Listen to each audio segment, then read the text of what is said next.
அனைத்து நல்லுள்ளங்களுக்கும் வணக்கம். நான் உங்கள் ரவிக்குமார். தொடர்ந்து நம்ம அடுத்தடுத்த அப்டேட் பார்த்துட்ருக்கோம். ஸ்ட்ரெய்ட் ஆஃப் ஹார்முஸ் பகுதியில் ஒரு 2 கப்பல்கள் மீது தாக்கல் நடத்தினதுக்கப்புறம் ரொம்ப பரபரப்பாயிடுச்சு. யுஏஇனுடைய எண்ணெய் கிடங்கு ஒன்று, எண்ணெய் உற்பத்தி நிலையங்கள் ஒன்று, ஃபியூஜரான்னு சொல்லிட்டு அந்த இடத்துல தாக்கல் நிகழ்த்தியிருக்காங்க. ட்ரம்ப் தரப்பிலிருந்து 24 மணி நேரம் எச்சரிக்கை கொடுத்துருக்காங்க. மிக கடுமையான ஒரு சூழ்நிலை. யுஏஇ ஃபுல்லாகவே எந்த விமானங்களும் பறக்கலை. நேற்று இரவே தாக்கல் நடத்துவதற்கான அறிகுறிகள்லாம் ஃபுல்லாக தெரிஞ்சுது. இப்போ நான் வீடியோ பதிவு எடுக்கும்போது கூட ஈரானுடைய போர்ட்டில் ஒரு சில படகுகள் தாக்கல் நிகழ்த்தப்பட்டதாக அல் ஜசீரா சொல்லியிருந்தாங்க.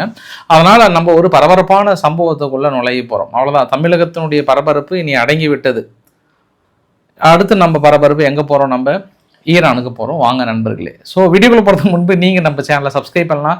சப்ஸ்கிரைப் பண்ணிட்டு வாங்க. மறக்காம பெல் பட்டனை கிளிக் பண்ணி ஆல் ஆப்ஷன்ஸ் கொடுங்க. வீடியோக்குள்ள போகலாம்.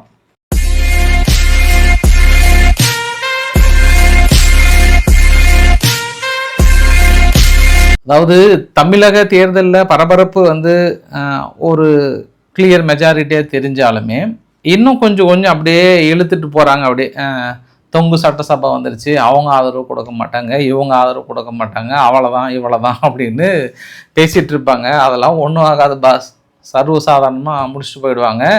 இது 5 வருஷம் எந்த ஒரு பிரச்சனையும் இல்லாமல் ஸ்மூத்தாக தான் நடைபெறும். மற்றவங்க நினைக்கிற மாதிரி ஆட்சி கலைகிறதுக்கோ இல்லை இவங்க ஆதரவு கொடுக்கலாம் அது ஒன்றா இதாகிடுமோ அதாகிடுமோ ஒன்றுமே கிடையாது. காங்கிரஸ் இப்போ 5 பக்கம் கொடுத்துட்டாங்க. இன்னும் மீதி கட்சிகள் ஐ திங்க் பிஎம்கேவோ இல்லை வேறு யாராவது கொடுத்துருவாங்க. அப்படின்லாம் நிறைய வேலைகள் இருக்குது. சும்மா அவங்களுக்கு 10 சீட்டு தானே.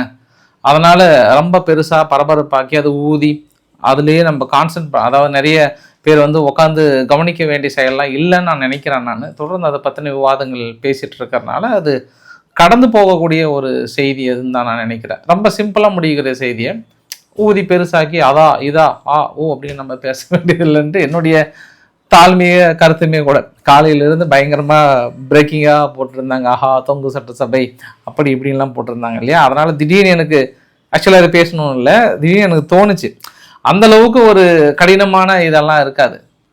ரொம்ப ஈஸியாக அவங்க விட்டால் போதுன்னு ஓடி ஆதரவு கொடுப்பதற்கான வாய்ப்புகள் இருக்குது. ஃபஸ்ட்டு ஆரம்பத்தில் கொஞ்சம் அப்படி இப்படின்னு போகும் எல்லாம், அப்புறம் ஓடி ஆதரவு கொடுக்க தான் செய்வாங்க. அதில் பெருசாலாம் இருக்காது. எந்தெந்த கூட்டணி கட்சிகள்லாம் இருந்தாங்களோ அந்த கூட்டணி கட்சிகளை பிச்சுட்டு ஓடி நேரில் கொடுப்பாங்க. அதற்கான சூழ்நிலைகள் தான் இருக்கும்னு நான் நினைக்கிறேன். பெருசாலாம் இருக்காது. சரி, ஓகே, இனியும் பார்க்கலாம் என்ன நடக்க போகிறதுன்ட்டு. மிக முக்கியமான ஒரு சம்பவம் ஒன்று பார்த்துடலாங்க. எங்கே அப்படின்னா ஸ்ட்ரெய்ட் ஆஃப் ஹார்முஸ் பகுதி. ஸ்ட்ரெய்ட் ஆஃப் ஹார்முஸ் பகுதியில் இந்த வரைபடத்தை பார்க்குறோம் இல்லையா. இந்த வரைபடத்தில் 2 கப்பல் ஒன்று யுஏஇனுடைய டேங்கர் ஒன்று தாக்கல் நடத்தினாங்க. அதுக்கப்புறம் ட்ரை கார்கோ ஷிப் ஒன்று தென்கொரியாவது அந்த இடத்துல தாக்கல் நடத்திட்டாங்க. அப்புறம் 2 எண்ணெய் கிடங்குகள் மாதிரி இருக்குது, அந்த இடத்துல தாக்குதல் எரிஞ்சிருக்கிற மாதிரி இருக்குது பாருங்கள். இந்த 3 சம்பவமும் நேற்று நடந்தது. சரி, இதை தாக்குதல் ஏன் நடத்தினாங்க பதில் உங்களுக்கு பக்கத்தில் இருக்கிற பதிவு கூட காட்டுறேன் நான். மொத்தம் ஒரு ரெசிடென்சியல் பில்டிங் மாதிரி இருக்குது. ஆயில் டேங்கர் பக்கத்தில் சென்டர் துபாய் பக்கத்தில் ஒரு 3 தாக்கல் நிகழ்த்தின மாதிரி வீடியோ பதிவு வந்திருக்கு. இன்னொன்று ஃபியூச்சராக போகக்கூடிய டெர்மினலினுடைய மிக முக்கிய பகுதியை தாக்கல் நடத்தி அழைச்சிருக்காங்க. சரி, ஈரான் இந்த தாக்கல் நடத்துறதுக்கு அவங்க அது குறிப்பாக யுஏஇ மீது தாக்கல் நடத்துறதுக்கான காரணம் என்ன அப்படின்னா, அமெரிக்கா ஒரு சவால் விட்டாங்க. ஸ்ட்ரெய்ட் ஆஃப் ஹார்முஸ் ஃப்ரீடமாக நாங்கள் கொண்டு போகிறோம்னு சொன்னதுக்கப்புறம் 2 கப்பல்களை நாங்கள் சேஃபாக அனுப்பணும்னு சொன்னாங்க. அந்த 2 கப்பல்களில் ஒன்று யுஏஇ. அதனால் யுஏஇ நீங்கள் தொடர்ந்து அவங்களுக்கு ஆதரவு அளிக்கிறீங்களா அப்படின்ற இன்னொரு கோபம் கூட. பட் நான் உங்களுக்கு இன்னொரு வரைபடத்தையும் காட்டுறேன். நான் வழக்கமாக சவுதி அரேபியா என்ன பண்ணாங்க, ஸ்ட்ரெய்ட் ஆஃப் ஹார்முஸ் பகுதியை அந்த பக்கம் கடந்து கொண்டு போனாங்க. அதாவது யான்பு மூலிமா அந்த பக்கம் அனுப்புகிறாங்க, அந்த ஸ்ட்ரெய்ட் ஆஃப் ஹார்முஸ் பயன்படுத்தாமல். பட் யுஏஇ ஃபியூச்சரா டெர்மினலை வைத்து இந்த பக்கம் கொண்டு வரதுக்கு பெருசாக ஃபியூச்சர் பைப் லைனாகவும் இதையும் பைபாஸ் பண்ணுவதற்கு மிகப்பெரிய திட்டத்தை தீட்டுறாங்க. இது அமெரிக்காவுடன் சேர்ந்து அடுத்த கட்ட திட்டம். அது இல்லாமல் இப்பயும் 2-3 கப்பல் பயன்படுத்துகிற மாதிரி தெரிஞ்சது. அந்த போர்ட்டில் மூலயமா கொண்டு போகிற மாதிரியும் சொல்லிக்கிட்டு இருக்காங்க. அதனால் அந்த கோவமா அப்படின்ட்டு பார்த்தோம்னா, இப்போ ரீசெண்டாக கூட யுஏஇ இஸ்ரேல்கிட்ட கொஞ்சம் நெருக்கமாக இருந்தாங்க. யுஏஇயில் நிறைய வான்தடுப்பு சாதனங்கள்லாம் கொண்டு பார்க்க முடிகிறது. ஆனால் நம்ம யுஏஇ மீது திடீர்னு தாக்கல் நடத்தினாங்கன்றதுக்கு ஒரு புதிராக தான் இருக்குது. ஏன்னா நீங்கள் யுத்தம் வந்து முழுமையாக இன்னும் ஸ்டார்ட் பண்ணவே இல்லை.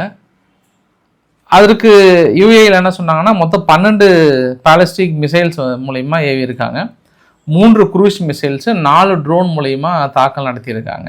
இது வந்து ஒட்டுமொத்த சீஸ்பயர் வயலண்ட்டை வந்து மீறிட்டாங்க அப்படின்னு குற்றச்சாட்டு சொல்கிறாங்க. அவங்க பங்காளிகள்லாம் ஓடி வந்துட்டாங்க. உடனே அரபு நாடுகள்லாம் ஓடி வந்து, ஈரான் என்னப்பா பண்ணுறீங்க, எதுக்குப்பா தாக்கல் நடத்துனீங்க, ஏன் சும்மா எதுவுமே சொல்லலை, ஒரு அறிகுறி கூட இல்லை. அவங்க அமெரிக்கா ஸ்ட்ரைட் ஆஃப் ஹார்முஸை கொண்டு போனாங்கன்னா அவதில் இவங்களது ஒரு கப்பலாக இருந்தால் நீ பாட்டு அடிச்சிடுவியா நீ அப்படின்ற மாதிரி தான் இவங்க தரப்பில் வந்து கேட்குறாங்க. அப்புறம் பெசஸ்கியன் ஓடி வந்து திடீர்னு ஐஆர்ஜிசியை பார்த்து, அது எப்படி நீங்கள் தன்னந்தனியாக ஒரு முடிவு எடுக்கலாம், ஏன் தாக்கல் நடத்துனீங்க, எங்கள் அமைதி பேச்சுவார்த்தை ஒரு பக்கம் போயிட்டு இருக்கும்போது நீங்கள் பண்ணுறது கொஞ்சம் சரியில்லையோ அப்படின்னு அவங்க சேனல் ஆக்சியோஸ் போன்ற பத்திரிகைகள்லாம் கொஞ்சம் கடுமையான ஒரு சில வார்த்தைகள் பிரயோகப்பட்டதாக சொல்கிறாங்க. பட் ஐஆர்ஜிசிக்கும் பெசஸ்கியனுக்குமான அந்த ரிலேஷன்ஷிப் வந்து அவங்க தனி, அது ஒரு கேங்க் மாதிரின்னு வச்சுக்கோங்களேன். அவர் ஃபுல்லாக மொஸ்தபா காமேனியோட கட்டுப்பாட்டில் இருப்பாங்க, எங்கள் அதிபரோட கட்டுப்பாடெலாம் கிடையாது, ஆனால் நீங்கள் பிரதமரோட கட்டுப்பாடெலாம் கிடையாது, நீங்கள் தள்ளி நில்லுங்கன்ற மாதிரி தான் வந்து சொல்லுவாங்க.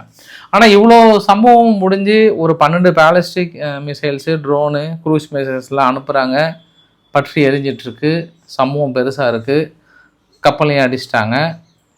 இப்போ ஓடி வந்து ஈரான் என்ன சொல்கிறாங்கன்னா, நாங்கள் நடத்தலை, ஃபால்ஸ் ஃப்ளாக் அப்படின்னு சொல்கிறாங்க. எப்போ 12 மணி நேரத்துலேருந்து 14 மணி நேரம் கழித்து திடீர்னு ஈரான் இப்போ ஓடி வந்து அதை நாங்கள் நடத்தலான்றாங்க. அதுக்கு நம்ம 2-3 ஆங்கிளில் பார்க்கலாம். மறுபடியும் யுத்தம் வந்தால் கொஞ்சம் அவாய்ட் பண்ணி பேச்சுவார்த்தை மூலிமா கொண்டு போகலாமான்ற ஆங்கிளில் பார்க்க முடிகிறது. நேற்று இரவே போர் விமானங்கள்லாம் கிளம்புது. ஆக்சுவலாக நேற்று இரவே தாக்கல் நடத்துகிற மாதிரியான ஒரு சூழ்நிலை தான் தெரிஞ்சுதாங்க. ஸ்ட்ரைட் ஆஃப் ஹார்முஸ் பகுதியில் அதுக்கான அறிகுறி தெரிஞ்சுது. அந்த யூஏயினுடைய ஒட்டுமொத்தமாக எந்த விமானங்களும் பறக்க முடியாத அளவுக்கு கொஞ்சம் ஒரு சில டைமில் பேன் பண்ணாங்க. தொடர்ந்து ரெட் சைரன் வந்து 3 முறையிலேருந்து 4 முறை ஒழிச்சது. ஏன்னா 4 ட்ரோனுக்கு மேலே உள்ளே வந்தது. மொத்தம் 14க்கு மேற்பட்ட ரீஃப்யூல் டேங்கர் வந்து பறந்தது. அப்புறம் இஸ்ரேலிருந்தும் போர் விமானங்கள் வந்தது. அப்புறம் வந்ததுக்கப்புறம் திடீர்னு அங்கே சென்காம் வந்து என்ன சொல்லிட்டாங்கன்னா, இல்லை கொஞ்சம் ஹோல்டு பண்ணலான்னு சொல்லிட்டு 24 மணி நேரம் டைம் கொடுத்துருக்காங்க. இப்போ ஈரானுக்கு 24 மணி நேரத்தில் நாங்கள் மிகப்பெரிய முடிவு எடுக்க போகிறோம், மேஜர் ப்ளோ அப் அப்படின்னு சொல்லியிருக்காங்க. அப்போ அந்த 24 மணி நேர டைமை வந்து நம்ம 2 ஆங்கிளில் பிரிச்சுக்கலாம். எப்படின்னா, நேற்று இன்னொரு சம்பவம் சொன்னோம் இல்லையா, அமெரிக்கா வந்து நாங்கள் அந்த பேசேஜை வந்து சேஃபாக அந்த பக்கம் கொண்டு போகிறதுக்கு உதவி செய்கிறோன்னு சொல்லிட்டு 2 டெஸ்ட்ராயர் உள்ளே வந்ததும் அவங்க தாக்கல் நடத்தி அதை மூழ்கடிச்சிட்ட மாதிரி பெருத்த சேதாரம் மாதிரி சொல்கிறாங்க. பட் சென்காம் தரப்பில் என்ன சொல்கிறாங்கன்னா, இல்லை நாங்கள் வந்து சக்ஸஸ்ஃபுல்லாக திருப்பி தாக்கல் நடத்திட்டோம், அதில் வந்து எந்த சம்பவமும் இல்லைன்ற மாதிரி சொன்னாங்க. அதுக்கப்புறம் ஸ்ட்ரைட் ஆஃப் ஹார்மஸை முழுமையாக க்ளோஸ் பண்ணிட்டாங்க.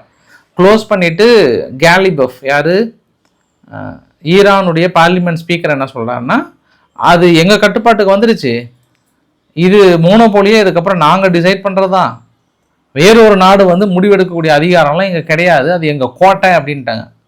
சரி, அந்த கோட்டையில் இவங்க என்ன பண்ணிட்டாங்க, நேற்று 2 கப்பல் நாங்கள் கூட்டு போயிட்டோம் அப்படின்னு சொன்னாங்க. இன்றைக்கி என்ன பண்ணிட்டாங்க, மீரக்ஸ் அப்படின்ற ஒரு கப்பலை கிராஸ் பண்ணி கூட்டிகிட்டு போயிட்டாங்க. இன்றைக்கி நேற்று இரவும் ப்ளஸ் காலையும் சேர்ந்து ஒரு கப்பலை கூட்டிகிட்டு போயிட்டாங்க.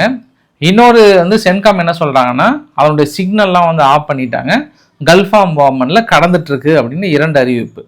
3வது அறிவிப்பு, அமெரிக்காவுடைய டெஸ்ட்ராயர் யூஎஸ்எஸ் ட்ரக்ஸ்டன் அப்படின்னும் யூஎஸ்எஸ் மேசோன் அப்படின்றதும் என்ன ஆச்சுன்னா சக்ஸஸ்ஃபுல்லாக அந்த பகுதியில் கடந்து வந்திருக்கு. அப்படி கடந்து வரும்போது தான் என்ன பண்ணியிருக்காங்க, ஈரானுடைய நேவல் போட் 4-5 இருந்திருக்கும் போல், மேபி ஐஆர்ஜிசி தான் கூட இருக்கிறதுக்கு வாய்ப்புகள் இருக்குது. அதை வந்து ஷூட் பண்ணுறாங்க. மேபி அவங்க தாக்கல் நடத்த கூட வந்திருக்கலாம். அப்போ ஷூட் பண்ணதில் 5 பேர் இறந்து போயிட்டாங்க. ஆனால் ஈரான் ஓடி வந்து என்ன சொல்கிறாங்கன்னா, அது வந்து எங்கள் ஆளுங்க சிவிலியன்ஸ் அப்படின்றாங்க. பட் இந்த ரணகலமான நேரத்தில் சிவிலியன்ஸ் போகிறதுக்கான வேலை இல்லையாங்க. ஸ்ட்ரைட் ஆஃப் ஹார்முஸில் சிவிலியன்ஸ் போகிறதுக்கான வேலை இல்லை. பட் அவங்க ஈரான் ஓடி வந்து சிவிலியன்ஸ் தான் சொல்கிறாங்க. பட் என்ன காரணங்கள் சொல்கிறாங்கன்னு பார்க்கலாம்.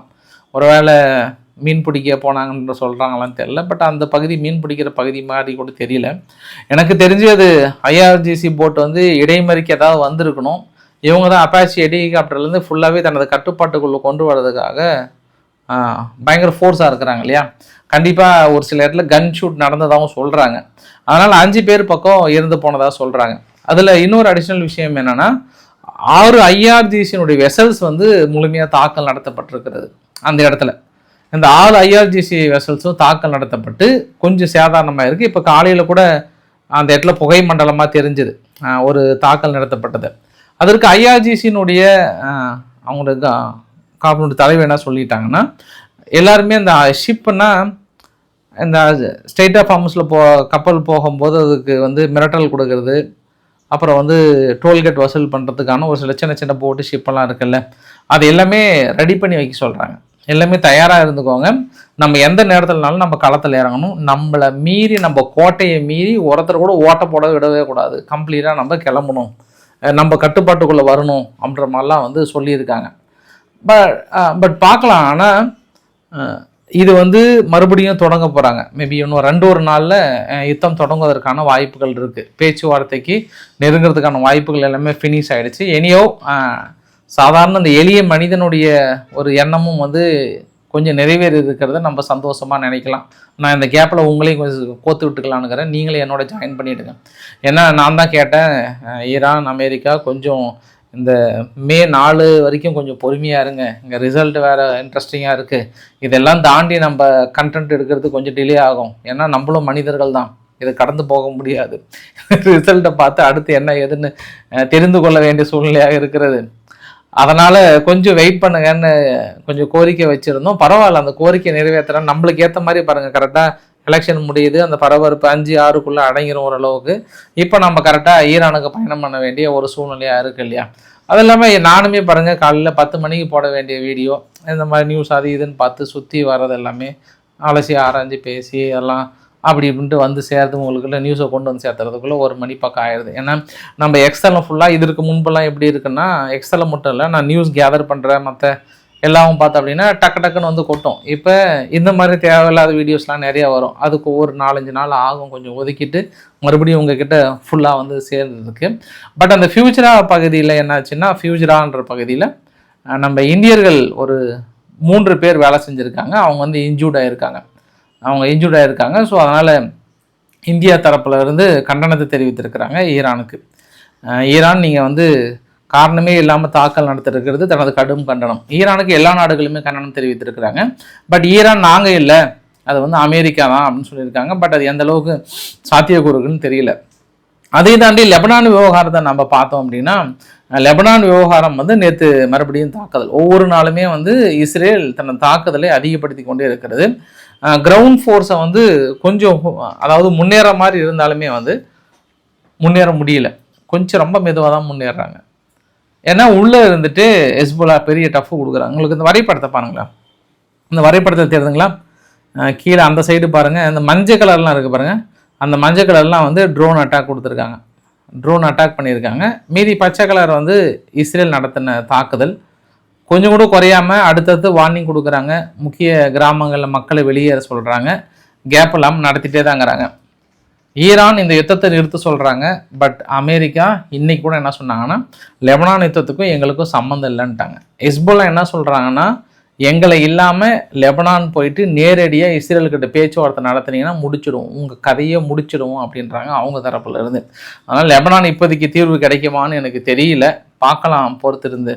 ஏன்னா ஈரான் யுத்தம் மறுபடியும் தொடங்குற மாதிரி இருந்ததுன்னா இங்கே அது நிற்கிறதுக்கு வாய்ப்பு இல்லைல்ல. ஆனால் இந்த லெபனான் தாக்குதலில் வந்து கொஞ்ச நாள் ஓய்வுக்கு அப்புறம் ஃப்ரெஷ்ஷாக ஸ்டார்ட் பண்ணதில் ஹெஸ்புல்லாவுக்கு ஒரு முக்கிய பங்கு இருக்கிறது. ஈரானுக்கு ஆதரவாக வந்து களத்தில் இறங்கினாங்க. பட் ஈரான் இப்போ கொஞ்சம் ஓய்வு எடுத்திருக்கு. ஆனால் இங்கே ஓய்வு இல்லாமல் உழைத்து கொண்டிருக்கிறார்கள் ஹெஸ்புல்லா அப்படின்ற மாதிரி வந்து சொல்ல முடியும். நம்ம அமெரிக்காவுக்கு என்னதான் ஆச்சுன்னு தெரியல, மறுபடியும் வெள்ளை மாளிகை பக்கத்தில் செக்யூரிட்டி சர்வீஸை நோக்கி துப்பாக்கி சூடு நடத்தப்பட்டிருக்கிறது. யாருக்கும் எந்த காயம் இல்லைன்னு சொல்கிறாங்க. இருந்தாலும் ஜேடி வேன்ஸுடைய கான்வே பக்கத்தில் தான் அந்த துப்பாக்கி சூடு நடத்தப்பட்டதாக சொல்கிறாங்க. ஒன்றும் சொல்கிறதுக்கு இல்லை, துப்பாக்கி கலாச்சாரம் அவங்களே வந்து பெரிய அளவுக்கு கவலைக்குள்ளதாக்குதுன்னு நினைக்கிறேன் அமெரிக்காவை. ஏன்னா ட்ரம்ப் அவர்கள் மேலே ஒரு டின்னர் வைக்கிறாரு, கீழே கிரவுண்ட் ஃப்ளோரில் துப்பாக்கி சூடு நடத்திட்டு அவரை போய் கைது பண்ணுறாங்க. சரி, அதுதான் அப்படின்னா துணை அதிபர் தனது அது வெள்ளை மாளிகையுடைய கான்வே போது அங்கே ஒரு துப்பாக்கி சூடு அப்படின்னா அது வந்து கவனிக்க தகுந்த விஷயம்தான். இனி அமெரிக்காவே எந்த அளவுக்கு சேஃபாக இருப்பாங்களா அப்படின்றத அவங்க யோசனை பண்ணி அவங்க பரிசீலனை பண்ண வேண்டியது ஒரு விஷயம் நினைக்கிறேன் நான். பார்க்கலாம் நம்ம. சரி, இந்த இஸ்ரேல் ஈரானுடைய இஸ்ரேல் ரஷ்யாவுடைய யுத்த களம் என்பது இப்போ மே 8லிருந்து 9ஆம் தேதி வரைக்கும் ரஷ்யா வந்து சீஸ்ஃபயர் அனௌன்ஸ்மெண்ட், அதாவது நாங்கள் தாக்கல் நடத்துறதை நிறுத்துகிறோம் அப்படின்றாங்க. எதுக்காகனா வேர்ல்டு வார் 2 அனிவர்சரி அப்போ, அதனால் நாங்கள் அனௌன்ஸ் பண்ணுறாங்க. சரி, இவங்க பதிலுக்கு ஈக்குவலாக அதே டேட்டுக்கு வந்து உக்ரைன் வந்து கொடுக்குறாங்களான்னா இல்லை. உக்ரைன் என்ன பண்ணுறாங்க, ஆமாம் மே 5-6 நாங்கள் வேணால் சீஸ்ஃபயர் அனௌன்ஸ் பண்ணுறோம். இவங்க மே 5-6, ஆனால் அவங்க என்ன டேட்டு கேட்குறாங்கன்னா 8-9 ஆல்ரெடி அனௌன்ஸ் பண்ணிட்டாங்க. அப்பயே 2 டேட் வந்து முரண்பாடாகவே இருக்குது. பார்க்கலாம் தாக்கல் நடத்த போகிறாங்களா, என்ன செய்ய போகிறாங்கன்னு தெரியல. நம்ம தொடர்ந்து ஸ்ட்ரெய்ட் ஆஃப் ஹார்முஸ் பகுதி இருக்கு இல்லையா, ஸ்ட்ரெய்ட் ஆஃப் ஹார்முஸ் பகுதியில் ஈரானுடைய போட்டை சுட்டு வீழ்த்த சொல்லி உத்தரவு பிறப்பிக்கப்பட்டிருக்கிறது. அப்படி சுட்டு வீழ்த்தப்பட்டாலும் உடனடியாக தாக்குதல் நடத்த அனைத்து ஏவுகணைகளும் தயார் நிலையில் இருங்கன்றாங்க. இப்போ ஏன் அமெரிக்கா என்ன நினைக்கிறாங்கன்னா, ஸ்ட்ரெய்ட் ஆஃப் ஹார்முஸில் இடைமறிச்சு எதாவது வந்தோன்னா தாக்கல் நடத்தினா ஈரான் நம்மளை மட்டும் அடிக்கணும்னு நினைக்கிறாங்க. ஆனால் ஈரான் அமெரிக்காவை அடிக்கலை, பக்கத்தில் இருக்கக்கூடிய யுஏஏ தான் அடிக்கிறாங்க. யுஏஏ மறுபடியும் தலையை சுற்றி தான் நிற்கிறாங்க. ஏன் நம்மளை அடிக்கிறாங்கன்னு புரியல. அந்த பக்கம் இனி அவங்க பங்காளிகளும் சேர்த்து தான் அடி விழுன்னு நினைக்கிறேன் நான். ஆனால் இவங்க தான் கொஞ்ச நாளைக்கு முன்பு ஈரான்கிட்ட சிரித்து பேசிகிட்டு இருந்தாங்க. அதை நிறைய ஃபோன் கால்லாம் பேசினாங்க. மறுபடியும் இத்தவனு வந்துச்சு அப்படின்னா மறுபடியும் பங்காளிகள் நிறைய அடி வாங்குவாங்கன்றதுலையும் எச்சரிக்கை கொடுத்துட்டாங்க அந்த தரப்பில் இருந்து.